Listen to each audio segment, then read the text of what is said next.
Is Danny Etling the savior of LSU football? Is he the quarterback that's going to take them to the SEC West title? A lot of questions, obviously, surrounding the former Purdue quarterback and transfer into LSU. And really what you have to look at is, what we saw out of high school is a little bit of what we see now. Etling is a smart quarterback. He sees the field well, and he has a good pocket presence. He doesn't panic too much when the rush is around him. He sort of knows when to step up, when to slide.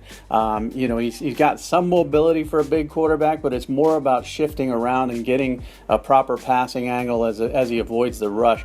Bit of an arm thrower, a little bit better than he was out of high school. Out of high school, he really relied on his arm. He was a big kid with a big frame and could get the ball downfield where he needed to, but didn't really follow through with his body and his hips, and sort of wore down a bit at some of the events we saw, especially the Elite 11 out in California and some of the regional events there. But we liked him enough to have him as a top 10 pro-style quarterback. We liked him enough to have him in the Rivals 250. He had upside, and again, it goes back to that field vision and the feel he has in the pocket, and I think that's something that LSU has been missing a bit, obviously, with Brandon Harris, who never got any sort of confidence. Etling is a confident kid. He feels that when he has time, he can deliver the ball where it needs to be, and I think we saw a little bit of that last week. Now, how much will we see of it moving forward? That's going to be very interesting, but this kid has skills. He's got size, he's got an arm. He's still a bit of an arm thrower, but you really have to see if he has the it factor to take it to the next level in the SEC, because he is going to be pressured,